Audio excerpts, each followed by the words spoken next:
नमस्कार मित्रों, मैं ममता वाजपेयी भोपाल से। मेरी हरी भरी छत पर आपका स्वागत है। लीजिए, मैं फिर हाजिर हूँ नए वीडियो और नई जानकारी के साथ। आप देख रहे हैं इंडियन टेरेस गार्डनिंग आर्ट। और आज के वीडियो में चलिए मैं उन प्रश्नों के बारे में बात कर लेती हूँ जिनके मैं उत्तर नहीं दे पाती या जिनके उत्तर बड़े हैं। तो वैसे तो मैं कोशिश करती हूँ कि मैं सारे प्रश्नों के उत्तर दूँ। तो सबसे ज़्यादा जो पहला प्रश्न आ रहा है कि वो मेथी बोते हैं और पालक बोते हैं तो वो ग्रो कर जाती है और उसके बाद वो गिर कर सूख जाती है।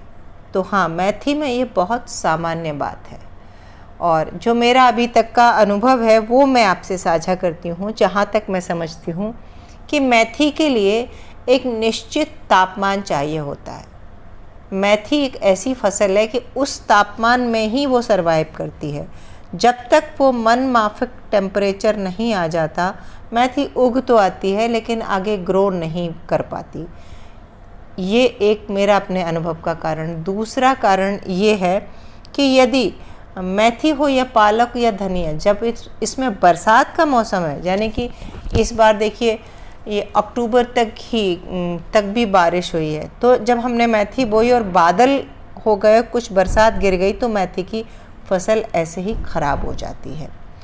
इसके अलावा एक और कारण है कि अगर सीजन पे जो मेथी आप बो रहे हैं, जब मैं सीजन की बात करती हूँ तो अक्टूबर, यानी कि अब जो चल रहा है अक्टूबर का आखिरी सप्ताह ही है ये, तो ये पीक सीजन है, इसमें हम आराम से मेथी बो सकते हैं। लेकिन अगर मौसम ठीक नहीं है, इस बीच बरसात हो रही है, तो भले ही ये सीजन है, ये आपको दिक्कत आने वाली है। एक गलती और होती है कि यदि हमने मिट्टी में जो खाद मिलाया वो कच्चा है या मिट्टी ठीक से स्टेरलाइज नहीं की है और उसमें फंगस अटैक हो गया मिट्टी में, अधिक मॉइस्चर से भी फंगस अटैक होता है। तो मिट्टी ऐसी है जो बहुत पानी पकड़ रही है, तो जहाँ जहाँ फंगस अटैक होगा वहाँ की मेथी लुढ़क जाएगी। एक और कारण होता है कि एकदम से धूप निकलती है तो इतनी तेज़ निकलती है कि अंकुरित मेथी जैसे ही धूप के संपर्क में आती है और मिट्टी गर्म होती है और मिट्टी का जो ढेला, जो पार्ट उसके तने से टच हो रहा है, वहाँ से तना उसका मुरझा के टूट के गिर जाता है।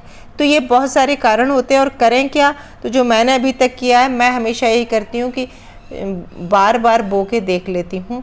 और एक सीजन आता है, अब अक्टूबर आप एंड तक अभी बोएंगे तो मेथी निश्चित हो जाएगी।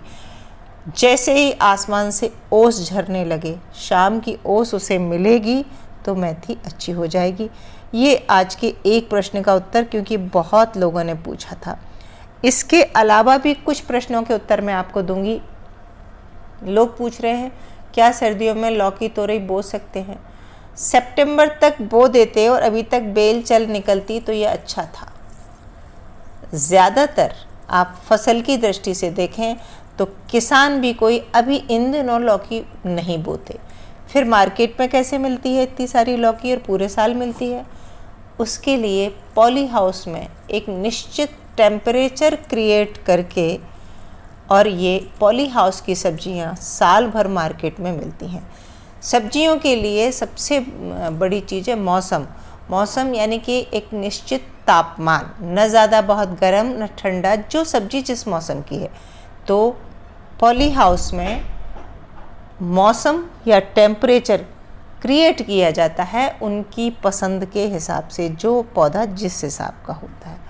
तो उम्मीद है कि आपको समझ में आ गया होगा कि अभी लौकी बोना है कि नहीं। तो फिर अभी क्या बो सकते हैं? ठंड की जो भी सब्जियां आप मार्केट में कह रहे हैं, गोभी वर्गीय आप बो सकते हैं, भाजियाँ बो सकते हैं, कंद वर्गीय, पालक में मूली, गाजर, चुकंदर। और पालक को लेकर मैं एक और टिप दूंगी। एक प्रश्न का उत्तर समझ लीजिए, यह टिप कि पालक के बारे में लोगों को ये अंदाज़ नहीं होता। जब पालक की हम हार्वेस्टिंग कर लेते हैं, देखिए जैसे कि हार्वेस्टिंग हो रही है, 35 से 45 दिन के अंदर पालक आ जाती है, हार्वेस्ट कर ही लेना चाहिए। अब कितनी बार कटिंग होती है? बहुत बार प्रश्न होता है, धनिया की कितनी बार कटिंग होती है, मेथी की कितनी बार कटिंग होती है, पालक की कितनी बार कटिंग होती है? अगर पालक दूर दूर बोई है और उसके पेड़ ने गुच्छा कर लिया, उसका तना मोटा हो गया है और बहुत अच्छी मिट्टी में है, वो हेल्दी है, तो वो 4 से 5 बार भी तोड़ाई कर जाती है, बल्कि बहुत लंबे समय तक चल जाती है। मेथी ज़्यादा से ज़्यादा 3 तुड़ाई करती है। मार्केट में जो मेथी आती है उसको तोड़ते नहीं हैं, वो उखाड़ कर लाते हैं, उसकी मैं बात नहीं कर रही। छत पर जब आप गमले में लगाते हैं 1 तुड़ाई कर लें, और तभी कर लें जब मेथी बहुत लंबी नहीं हुई है, थोड़ी छोटी रहे, तब तुड़ाई कर लें, तो उसका जो दूसरा अंकुर आता है वो थोड़ा नीचे से आता है। जब मेथी बहुत लंबी हो गई और आपने उसकी जब कटाई की या तुड़ाई की, तो आपने नीचे से 1 इंच ऊंची डंडी छोड़ के फिर उसको लिया, तो उसका नया अंकुर बहुत ऊपर जाके निकलता है, और इस हिसाब से फिर तीसरी फुटान उसमें हो ही नहीं पाती। तो ये मेथी को लेकर है। अब गोभी के लिए, जो गोभी की पौध लगा दी है और ये टब में लगी है, और इसमें शुरू की केयर क्या करें। तो मैंने आपसे वीडियो शेयर किया था कि जैसे ही पौधा लगाया है, हमने पैकेट में लगाया था, पैकेट में ही वो 20-25 दिन का था। जैसे ही इसमें उतारा था, तो उतारते समय हमने जिस जगह लगाया था वहाँ 1 मुट्ठी खाद डाली थी, तो इसको खाद मिल गई। 10, 12, 15 दिन तो चल जाती है वो खाद। अब हम सरसों की खली गला के अगर उस पानी को, उस सरसों की खली को 250 ग्राम सरसों की खली 2 किलो पानी में गलाई, और फिर उस पानी को भी 10 गुने पानी में पतला करके डाल दिया, तो उससे एकदम ग्रोथ हो जाती है। आप लोगों का ये कि आपके पौधों की ग्रोथ इतनी अच्छी कैसे होती है, उसी प्रश्न के उत्तर में मैं ये बता रही हूँ कि मैं सरसों की खली का टमाटर में, बैंगन में, फूल गोभी में खाद देती हूँ, तो ग्रोथ अच्छी हो जाती है। एक अडेनियम को लेकर प्रश्न बहुत आता है कि बीज चाहिए, तो मैं सच बताऊँ कि इस साल तो एक भी बीज बने नहीं, और जो मेरे आसपास परिचित हैं उन्हें मैं ज़रूर दे देती हूँ। कुरियर करना या सेल करना ये मेरे उसमें नहीं है। मैं गार्डनिंग हॉबी के लिए करती हूँ, और मेरे लिए बहुत परेशानी वाली बात हो जाती है कि मैं कहीं जाऊँ, कुरियर करूँ और उसका पैसा लूँ, ये मुझसे नहीं हो पाता। और फ़िलहाल तो अभी मेरे पास बीज है नहीं। अगर बीज होते हैं और कोई लोकल में है, घर आके ले सकता है, तो मैं ज़रूर दे देती हूँ। मेरे परिचितों को मैं बिल्कुल दे देती हूँ। एक प्रश्न ये भी आता है कि आपने ग्रो बैग कहाँ से ख़रीदे। तो जो नीले वाले ग्रो बैग हैं वो मैंने लोकल भोपाल मार्केट से ख़रीदे, और जो ये ग्रीन वाले हैं मैंने भी अमेज़न से किसी एक लिंक से ख़रीद लिए थे। बस मैंने इसे सर्च किया था, और मैं ऐसे ही ऑनलाइन ही ख़रीद लेती हूँ। और शुरू में कुछ मुझे नर्सरी लाइफ के लिए काम किया था, तो वहाँ से भी मुझे फ्री में मिले थे। बीज के लिए भी बहुत प्रश्न आता है कि आप बीज कहाँ से खरीदते हैं, किस ब्रांड का बीज खरीदें, किस ब्रांड की वर्मी कंपोस्ट खरीदें, किस ब्रांड का नीम ऑयल खरीदें। तो मैं बताऊं, नीम ऑयल, वर्मी कंपोस्ट लोकल में जो मिलता है वही मैं ले लेती हूँ। बीज भी जो खाद बीज की हमारी दुकान जो किसानों के लिए हमारे नियरेस्ट मार्केट में जो मिलती है, और मैं दुकानें बदल कर भी देखती हूँ। तो पर्टिकुलर कोई एक ब्रांड नहीं है, मुझे जब जो मिल जाता है। छोटी सी छत है, गमलों में ट्राई करना, कभी हुआ कभी नहीं हुआ, सब तरह से चलता है, कोई ऐसे परेशानी वाली बात है ही नहीं। एक प्रश्न अडेनियम को लेके बहुत आता है, क्या हम अभी कटिंग कर दें। तो भाई मैं तो फरवरी मार्च में करती हूँ, रीपॉटिंग भी फरवरी मार्च में करना है।